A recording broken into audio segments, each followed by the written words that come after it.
नमस्ते। आप सभी का आपके अपने इस YouTube चैनल हिंदी वाले मार्ट साहब पर स्वागत है। दोस्तों, आज हम कई दिनों के बाद आए हैं, इसलिए क्षमा प्रार्थी रहेंगे। हाथ में थोड़ी सी चोट लग गई थी, ऊपर करने में दिक्कत आ रही थी। अब बात करते हैं आज का हमारा प्रकरण जो है। आज हम किस विषय पर बात करने के लिए प्रस्तुत हुए हैं, तो हम स्वर संधि पर बात करेंगे। और स्वर संधि का चौथा भाग है गुण स्वर संधि। गुण स्वर संधि को भी हमने 3 खंडों में विभक्त कर रखा है। एक पार्ट इसका पहले जारी हो चुका है, जो संधि प्रकरण के नाम से एक प्लेलिस्ट है, उस प्लेलिस्ट में आप देख सकते हैं। उसके बाद आज इसका दूसरा प्रकरण है और तीसरा खंड है, उस पर अगले वीडियो में बात करेंगे अलग अलग टुकड़ों में, ताकि ज़्यादा लंबा वीडियो न हो और आपके लिए देखने में एक सुविधा रहे। एक दूसरा निवेदन मैं प्रतियोगी साथियों से ये करना चाहूँगा कि आप किसी भी प्रकार का कोई लाइव चैनल नहीं देखें, उसमें समय ज़्यादा लगता है। और उसके बाद यदि आप रिकॉर्डेड यूट्यूब का वीडियो कोई भी देख रहे हैं, चाहे मेरा हो या और किसी का हो, जरूरत नहीं कि मेरा ही देखें। किसी भी अध्यापक साथी, शिक्षक साथी का यदि आप वीडियो देख रहे हैं तो उसकी स्पीड बढ़ा लें, ताकि आपका समय थोड़ा कम लगे। 1.5 कर सकते हैं, 1.25 कर सकते हैं, आप वैसा करके देख सकते हैं। आज हम गुण संधि पर बात करेंगे और हमारा दूसरा प्रकरण रहेगा गुण संधि के विषय में। थोड़ी सी बातें यहाँ लिखी हुई हैं, उस पर बाद में बात करेंगे। पहले बात करते हैं कि ये मामला क्या है। संधि में हमेशा 2 पद होते हैं। कितने पद हैं? 2 पद। हालांकि जो आपस में संयोग है वो सिर्फ वर्णों का होता है, लेकिन वर्ण में किसी पद में कोई प्रयुक्त वर्ण है तभी। एक तो प्रथम पद है और एक द्वितीय पद है। इसको उत्तर पद भी कहा जाता है। प्रथम पद का अंतिम वर्ण, ये क्या है? प्रथम पद का अंतिम वर्ण और द्वितीय पद का प्रथम वर्ण। ये दोनों आपस में जब भी इनका मेल होता है, इनमें संधि होती है, तो कोई ना कोई विकार उत्पन्न होता है। क्या होता है? कोई विकार उत्पन्न होता है। उस विकार को हम परिवर्तन, उस विकार को हम बदलाव इत्यादि के नाम से जानते हैं, अभिहित करते हैं। गुण स्वर संधि में क्या होता है? यदि प्रथम पद का अंतिम वर्ण ए अथवा आ हो, इन दोनों की बात कर रहे हैं हम। प्रथम पद का अंतिम वर्ण ए भी हो सकता है, आ भी हो सकता है। और द्वितीय पद का प्रथम वर्ण ये क्या है? यदि ई या ई हो, या उ या ऊ हो और री हो, तो इस पर हम पहले बात कर चुके हैं कि यहाँ पर ए बनता है। आज हम दूसरे प्रकरण की बात करेंगे। यहाँ पर क्या बनेगा? ए या आ। इन दोनों में यदि इन दोनों का मेल हो रहा है तो एक नया स्वर पैदा हो रहा है, नए स्वर का वहां आगम हो रहा है, अर्थात विकार पैदा हुआ, अर्थात वहां पर बदलाव आया। तो क्या कहलाया? ये गुण संधि में जाएगा। गुण संधि इसे क्यों कहते हैं? हालांकि पहले वाले वीडियो में बात कर चुके हैं, फिर भी ये इन दोनों का उच्चारण स्थान क्या है? इनका उच्चारण स्थल कंठ है और उ और ऊ का उच्चारण स्थल मानते हैं, हमें औष्ठ मानते हैं। तो कंठ और औष्ठ से उच्चरित होने वाले वर्ण जब आपस में मिलते हैं तो किसी तीसरे स्थान से उच्चरित होने वाले वर्ण का आगम होता है, इसलिए एक नया गुण विकसित होता है और इसी नए गुण की वजह से इसे गुण संधि कहते हैं। बस बात यही है। अब बात आप करेंगे यदि वर्ण वाला जब देखते हैं तो ये कंठ से, ये ओष्ठ से, और ओ और आउ की बात आती है तो ये कहाँ से उत्पन्न होते हैं? ये कंठोष्ठ वर्ण कहलाते हैं। कंठ और ओष्ठ दोनों यहाँ पर काम में आते हैं। अब चलिए बात करते हैं। सूत्र हमारा ऊपर लिख देते हैं एक बार पुनः, और सूत्र के पश्चात हम फिर से ये जो शब्द आप देख रहे हैं बोर्ड पर, इन पर बात करेंगे। इसका सूत्र यह रहेगा ए अथवा आ। प्रथम पद का अंतिम वर्ण ये हो और द्वितीय पद का अंतिम वर्ण उ या ऊ हो, तो क्या बनेगा? ओ बनता है। वह क्या बनता है? ओ बनता है। एक नया गुण विकसित हुआ और यही क्या कहलाता है? गुण संधि का दूसरा नियम कहलाता है। अब यहाँ ये जो आप शब्द देख रहे हैं, ये वो शब्द है जो द्वितीय पद के रूप में प्रयुक्त किए जाते हैं। अर्थात पहले पद, पहला कोई भी पद होगा, द्वितीय पद के रूप में उचित, उदय, उक्ति, उत्कर्ष, उत्पादक, उत्तम, उद्दक, उदारक, उपजीवी, उत्तर, उत्थान, उदर, उपनिषद, ऊपरी, उक्त, उपयोगी, उत्कट, उन्मुख, उज्ज्वल, उष्ण, उन्मत्त व उत्सव। और दीर्घ ऊ से बात करेंगे उरु और ऊष्म, दो शब्द ऐसे हैं जो द्वितीय पद के रूप में हमें काम में लेते हैं। आज चलते हैं, हम बात करेंगे एक एक शब्द की कि इस उचित शब्द को द्वितीय पद के रूप में हम प्रयुक्त करें तो कितने ऐसे शब्द हैं जो हमें और बना सकते हैं जो कि गुण स्वर संधि के अधीन जाते हैं। पूरी तैयारी के साथ हमने रजिस्टर में नोट्स बनाए हैं जो कि आपको थोड़े दिनों पश्चात और एक पीडीएफ के रूप में भी उपलब्ध करवा दिए जाएंगे। और मेरा मानना यह है कि मैं प्रतियोगी साथियों के लिए वो सारी चीजें निःशुल्क उपलब्ध करवाऊं। एक हमने पूरा इसी तरीके से उसे लिखा है और अलग अलग शब्दों पर जितने हो सके, दावा तो नहीं कर रहे, लेकिन अमूमन जितने भी शब्द इन शब्दों से बनते हैं संधि के बाद, तो सारे शब्द यहाँ पर शामिल किए गए हैं। अब देखते हैं तो वो जो रजिस्टर है जिसमें हमने इनको संधारित किया है, लिखा है, वो रजिस्टर हम साथ में रखेंगे। उससे फायदा ये रहेगा कि हमारा कोई भी शब्द छूट न पाए। आप इसे लिख सकते हैं, आप अपनी उत्तर पुस्तिका में से लिख सकते हैं। तो देखिए, जैसे बात करेंगे सबसे पहले उचित शब्द की, सबसे पहले बात करते हैं हमें उचित की। तो जैसे ये था धन उचित, एक शब्द की संधि कर लेते हैं, उसके पश्चात बात कर लेंगे। यहाँ देखिएगा, और एक दो शब्द की बात करेंगे हम, एक नव धन उदय, ठीक है। यहाँ क्या हो रहा है, ए है, और यहाँ क्या है, आ है। अब ए वाले की बात करते हैं तो ने वे अलग हो गया, ए बन गया। यहाँ उ धन दे, ये अब क्या होगा, ए में उ जुड़ता है तो आप मानते हैं कि ओ बन रहा है, तो यहाँ हमने ओ लिखा। अब शब्द इधर क्या हो गया, ने हो गया, वे में हलंत है, और वे में ये स्वर जब जुड़ेगा तो मात्रा लग जाएगी, और ये इन दोनों का लोप हो चुका है क्योंकि ओ में आ गए, और दे ये शब्द हमें आगे लिख देंगे, शब्द हमारा बन जाएगा नवोदय। यहाँ पर क्या होगा, यहाँ पर आ वर्ण है और इधर उ है, आ और उ आपस में मिलते हैं तो ओ बनते हैं, शब्द बन गया ओ।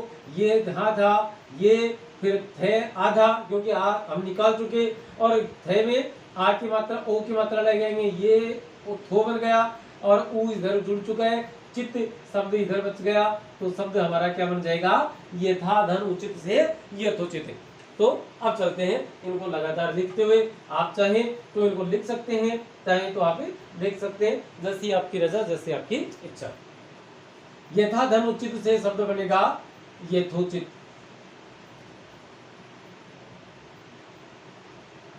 वीर के लिए है उचित जो वह, तो शब्द बन जाएगा वीरोचित। शब्द क्या बन जाएगा, वीरोचित। मानव के लिए है उचित है जो वह, अर्थात तो कोई भी गुण आदि हो सकते हैं, तो मानव धने उचित से शब्द क्या बनेगा, मानवोचित। न्याय की दृष्टि में उचित है जो वह, अर्थात न्याय धने उचित, तो शब्द क्या बन जाएगा, न्यायोचित। शब्द क्या बनेगा हमारा, न्यायोचित बन जाएगा। उसके पश्चात आप बात करेंगे धर्म की दृष्टि से, कि धर्म के अनुकूल या धर्म की दृष्टि में उचित है जो वह, तो शब्द बन जाएगा धर्मोचित। उसके बाद बात करेंगे देवों के लिए उचित है जो वह, अर्थात देवोचित। मैं तो चाहता हूं कि अब सिर्फ हम शब्द ये दो लिखिए, बाकी का हिस्सा आप स्वयं लिखते रहें। जैसे नाट्य की दृष्टि से है जो उचित वह, अर्थात नाट्योचित। तो उचित शब्द से द्वितीय पद के रूप में उचित शब्द प्रयुक्त हो, इस प्रकार से बनने वाले कुल मिलाकर ये 7 शब्द है जो कि आपके सामने प्रस्तुत किए गए हैं। अब आगे हम बात करेंगे उदय की। उदय की यदि हम बात करें तो शब्द है हमारा अभी का उदय, इस पर बात कर चुके, उदय पर बात करें तो जैसे नव धन उदय, शब्द क्या बन जाएगा, नवोदय। एक है जैसे सूर्य धन उदय, शब्द बन जाएगा सूर्योदय, शब्द क्या बन जाएगा, सूर्योदय। उसके बाद में जैसे चंद्र धन उदय से शब्द बनेगा चंद्रोदय, शब्द बन जाएगा हमारा चंद्रोदय। उसके बाद यदि बात करें यहाँ पे जान धन उदय शब्द बन जाएगा जानोदय। स्वर धन उदय, स्वर धन उदय से शब्द बन जाएगा स्वरोदय। और स्वर में उचित जोड़ देंगे तो सॉरी, स्वर में आप उचित जोड़ दोगे तो शब्द बन जाएगा स्वरोचित। स्वर धन उचित से स्वरोचित, स्वर की दृष्टि से है उचित जो वह है। इस प्रकार से कुल मिलाकर ये 5 ऐसे शब्द थे जो कि उदय से बनने वाले थे। उसके बाद में यदि आप बात करेंगे उत्तर की, तो उत्तर की हम बात करते हैं। उत्तर की बात यदि हम करें, सॉरी ये आ गया, उक्ति की बात करते हैं। फिलहाल हमें उक्ति की बात करें तो उक्ति की बात करते समय हमारे सामने जो उदाहरण है वो उदाहरण इस प्रकार से रहेंगे।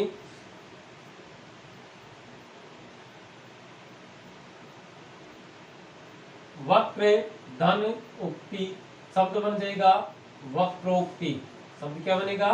वक्रोक्ति। उसके पश्चात व्यंग्य धन उक्ति, व्यंग्य में कही गई उक्ति। एक ये शब्द बहुत दफा पूछा जाता है, शब्द शुद्धि की दृष्टि से बहुत ही महत्वपूर्ण है। इसका आप करें अतिशय धन उक्ति, तो यहाँ शब्द यह बनेगा अतिशयोक्ति।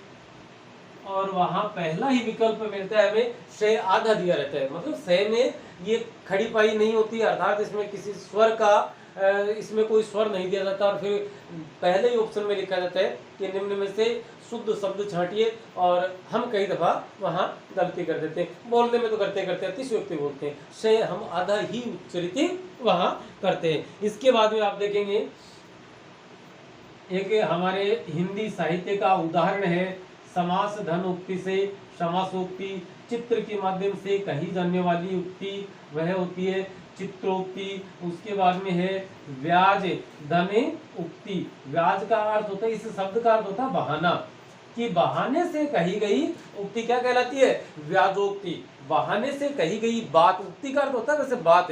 तो बहाना, किसी भी चीज का बहाना लेकर जब कोई बात कही जाती है तो उसे हम कहते हैं व्याजोक्ति। इसके बाद में उदाहरण लिखिए हमें, फिर लोक में प्रचलित है जो उक्ति अर्थात लोकोक्ति। वेद में लिखी है जो उक्ति तो वेदोक्ति। वेद धन उक्ति, वेदों में लिखी है जो उक्ति वह है। उसके बाद अब साथ शायद मैं सोचता हूँ कि यदि साथ लिखें या स्क्रीनशॉट लेवे, जैसे भी आप उचित समझे कर लेवे, इसके बारे में ज्यादा मार्गदर्शन की जरूरत है नहीं। गैर व से कही जाने वाली उक्ति, गैर व में नहीं, गैर व से कही जाने वाली उक्ति गैरवोक्ति। उसके बाद में स्वीकार की जा सकने वाली या स्वीकार की जाने वाली उक्ति स्वीकारोक्ति, स्वीकारोक्ति कहलाते हैं। उसके बाद में कोई यदि दर्प से चूर होकर कोई बात कहता है तो वह कहलाती है दर्पोक्ति। और इस प्रकार से आज के उक्ति से बनने वाले हमारे अधिकांश उदाहरण आपके सामने प्रस्तुत किए जा चुके हैं। अब हम बात करेंगे उत्कर्ष पर। अब हम बात किस पर करेंगे? उत्कर्ष पर। यदि हम बात करें, इससे फायदा यह है कि एक ही प्रकार, एक ही शब्द से बनने वाले जो भी शब्द है वो सारे हमें एक साथ समुचित रूप से मिल जाते हैं। अब जैसे उत्कर्ष की बात करेंगे तो रस का उत्कर्ष, चरम, चरम का मतलब एकदम ऊपर, शिखर। चरम धने उत्कर्ष, चरमोत्कर्ष एक लिख देते हैं, एक लिखेंगे, शब्द क्या बनेगा? रसोत्कर्ष, चरमोत्कर्ष। उसके बाद में जानोत्कर्ष, भावोत्कर्ष। जान धन उत्कर्ष, जानोत्कर्ष, भाव धन उत्कर्ष, आनंद धन उत्कर्ष।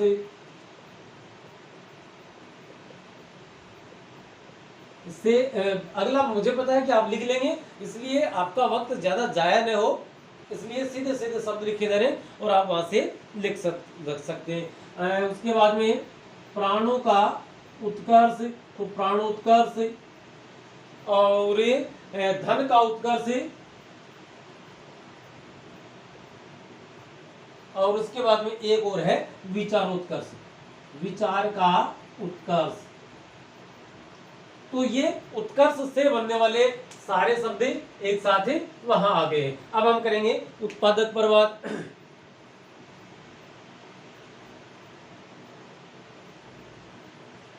उत्पादक पर बात करते हैं।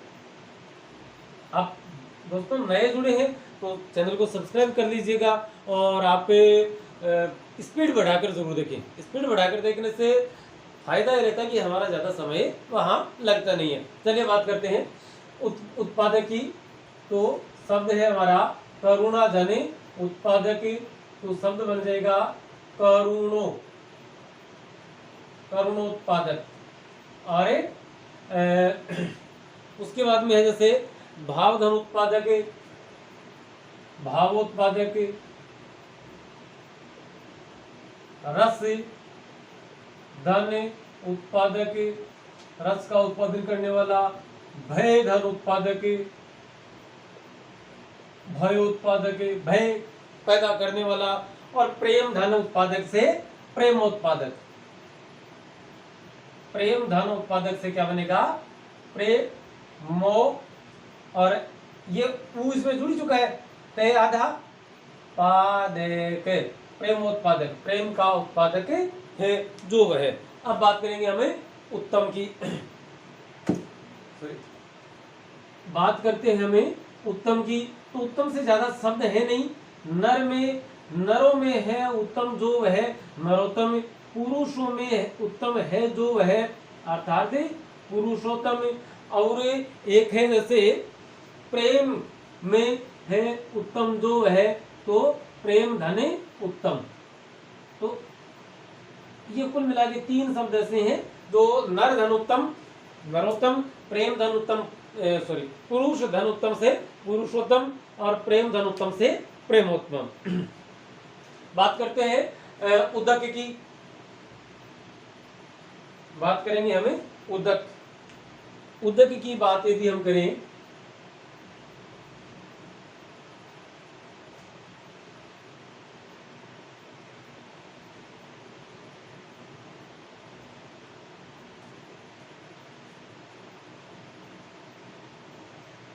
एक तो है नवधने उदक, एक है प्राप्त धन उदक। नवधन उदक से नवोदक, प्राप्त धन उदक से प्राप्तोदक, और तीर्थ धन उदक से तीर्थोदक। तीर्थ धन उदक से क्या बन गया? तीर्थोदक बन गया। अब आता है उद्धार। तो उद्धार से अभी तक एक ही शब्द सामने आया है जो है जीर्ण धन उद्धार। तो शब्द क्या बन जाता है इसका? जीर्णोद्धार। शब्द क्या बन जाएगा? जीर्णोद्धार। सॉरी। और इसके बाद में बात करेंगे उपजीवी पर। उपजीवी की बात करें,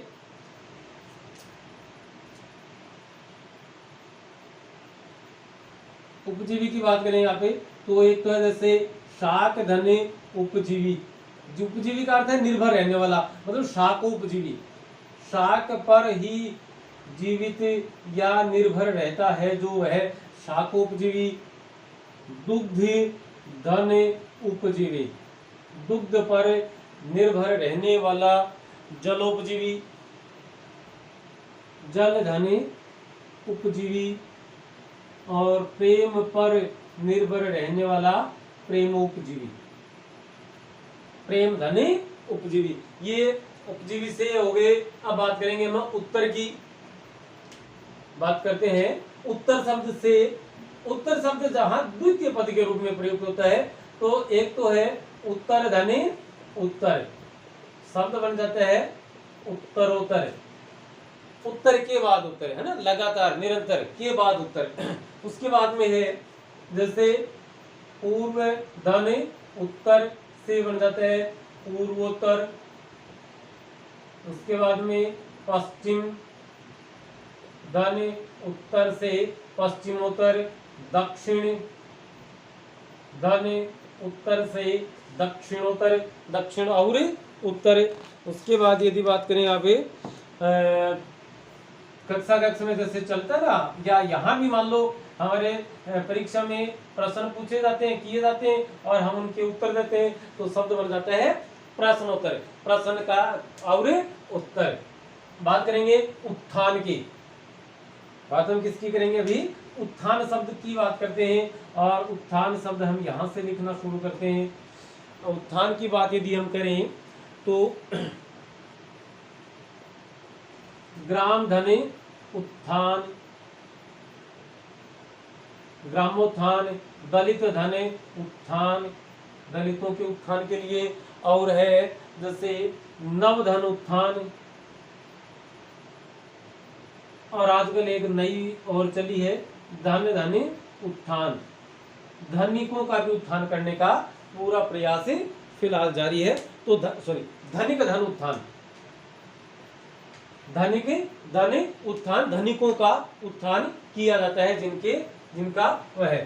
तो धनिक धन उत्थान, उत्थान शब्द से बनने वाले शब्द लिख दिए। अब बात करेंगे हमें उदर की। उदर कहते हैं पेट को, और एक ही पेट से जन्म लेने वाले वो क्या कहलाते हैं, भाई कहलाते हैं। सहधन उदर से सहोदर बनता है, सहधन उदर से क्या बनेगा, सहोदर, भाई का पर्यायवाची है। उसके बाद में जैसे गणेश का पर्यायवाची है लंबा है उदर जिसका वह, लंबोदर।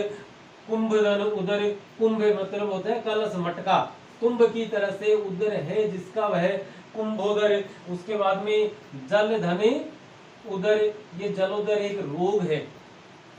और उसके बाद में आता है एक जैसे नत धन उदर, नत झुका हुआ है पेट जिसका वह।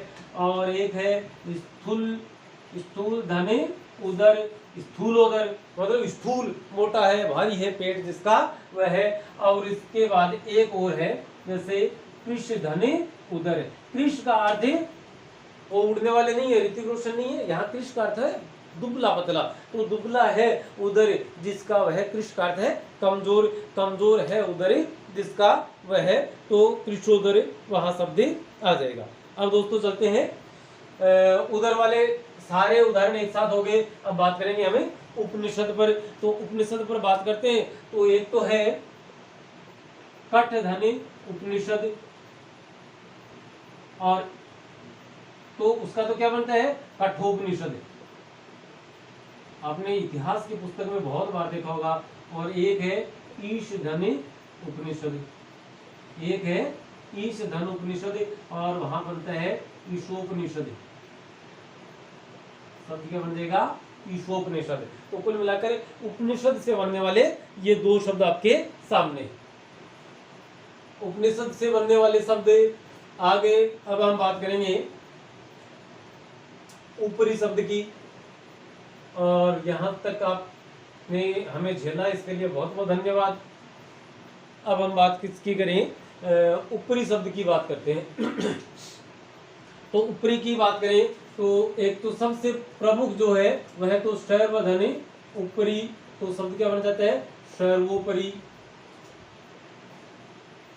आप इस ऊपरी शब्द को देखेंगे है ना, तो ऊपरी सॉरी यहाँ ऊपरी में ये ऊपरी वो आएगा। आप जैसे उपयुक्त शब्द देखते हैं हम, एक तो उपयुक्त लिखा होता है, और कई बार ये लिख देते हैं लोग बाग जो कि वार्तनी की दृष्टि से अशुद्ध है।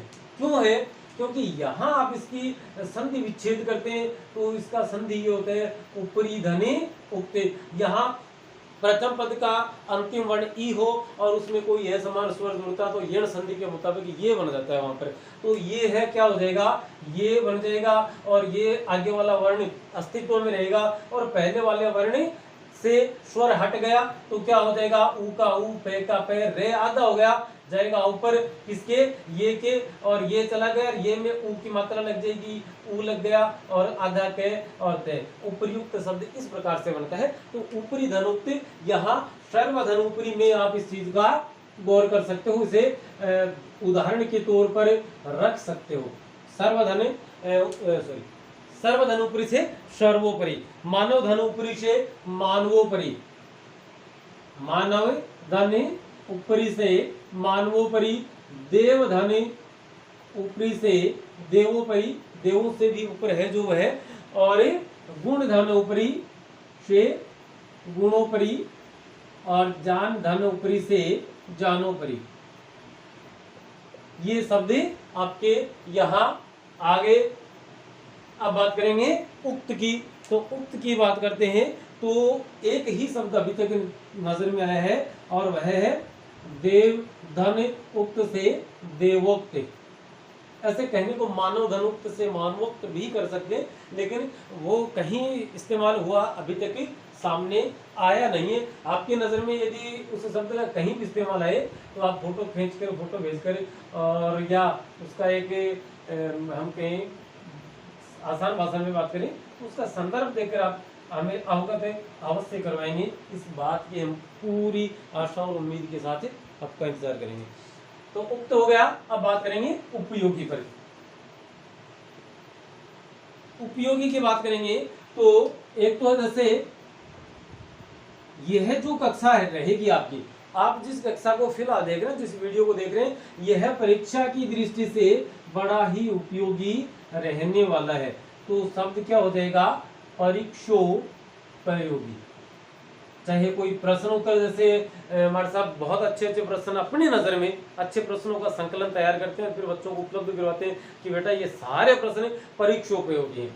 उसके बाद में जैसे जनता के उपयोग आने वाली है जो है, तो जन धन उपयोगी, जनोपयोगी। शब्द क्या बन जाएगा हमारा? जनोपयोगी।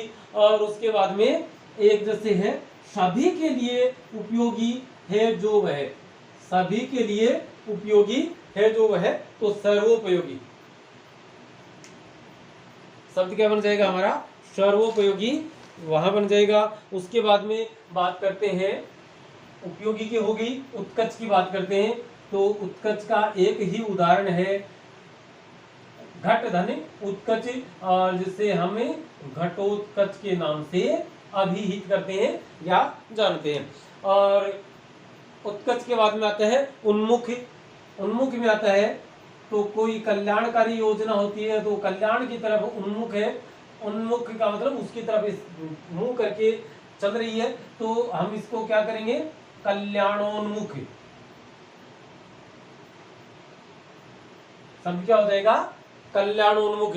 उसके बाद यदि बात करेंगे कोई रोजगार से संबंधित योजना है तो कहेंगे कि यो रोजगारोन्मुख। क्या हो जाएगा? दूसरा रोजगारोन्मुख है। उसके बाद में मरने की तरफ उन्मुख है कोई तो मरणोन्मुख है। और भाव की तरफ उन्मुख है जो है, तो शब्द बन जाएगा भावोन्मुख। इस प्रकार से उन्मुख शब्द पर भी बातें कर चुके। अब बात करेंगे उज्ज्वल पर। तो उज्ज्वल के ज्यादा उदाहरण नहीं है, सिर्फ 2 उदाहरण महज, और दोनों ही उदाहरण आपने सुने हुए हैं। एक तो होता है दोस्तों, तो जो उज्ज्वल का उदाहरण है वह है प्रधनि उज्ज्वल, और शब्द बन जाएगा प्रोज्वल।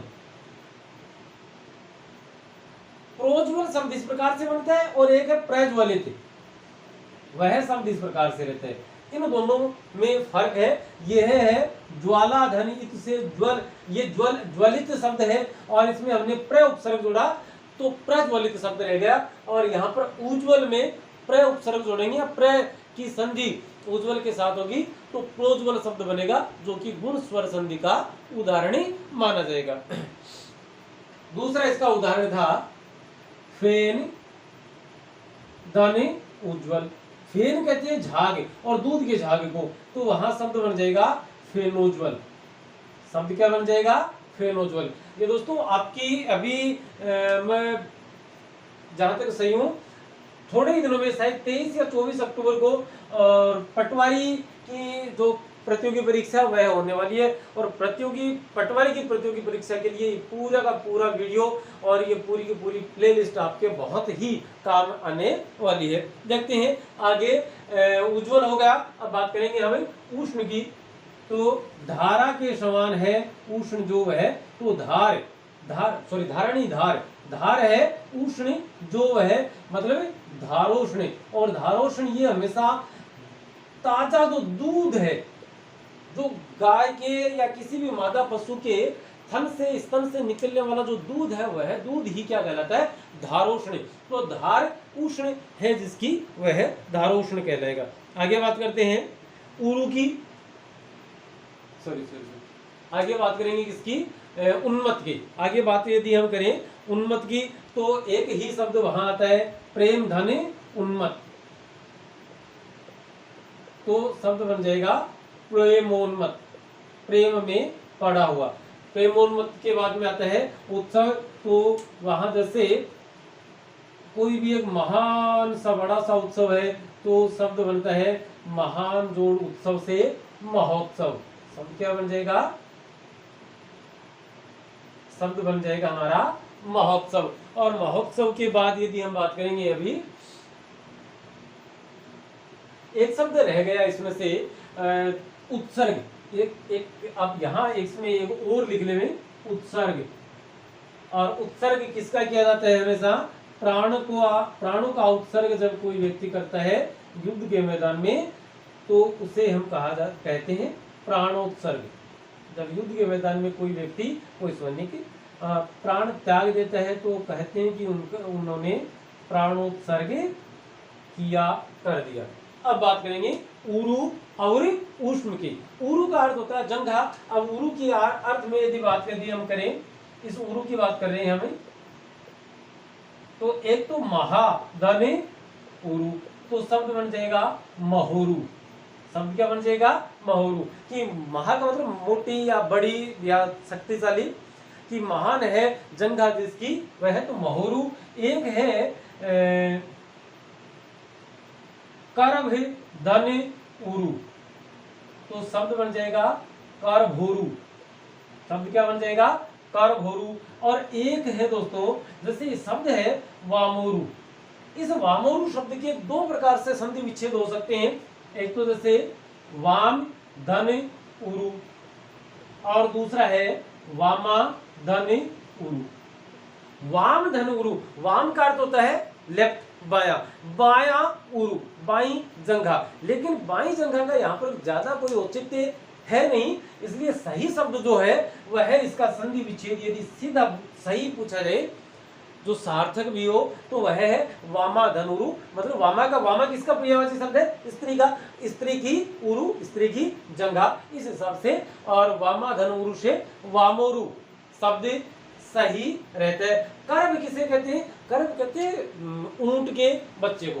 कर्म किसे कहते हैं, ऊंट के बच्चे को, अर्थात ऊंट के बच्चे की जंघा। और आपने ध्यान दिया होगा कि वो एग्जाम कब थी, 13 सितंबर को थी। 13 सितंबर को जो राजस्थान पुलिस सब इंस्पेक्टर का एग्जाम हुआ था, वहां पर एक पर्यायवाची शब्दों से संबंधित कुछ ऐसा प्रश्न था। उस प्रश्न में और करभ शब्द लिखा हुआ था ब नंबर के ऑप्शन पे। जो मेरे पास पेपर है उस पेपर में ब ऑप्शन पर लिखा था करभ, और उसका उत्तर भी वही, अब उत्तर कुछ और था, वह नहीं था उसमें। अब बात करते हैं हमें ऊष्मा की। तो ऊष्मा में जब हम जाते हैं, तो एक तो है सूर्य धन ऊष्म, तो क्या बन जाएगा, सूर्योष्म। एक है जान धन ऊष्म, मतलब गर्मी, जान की गर्मी, नॉलेज की, तो ये शब्द हो जाएगा जानोष्म। और एक है जल धन ऊष्म, शब्द बन जाएगा हमारा जलोष्म।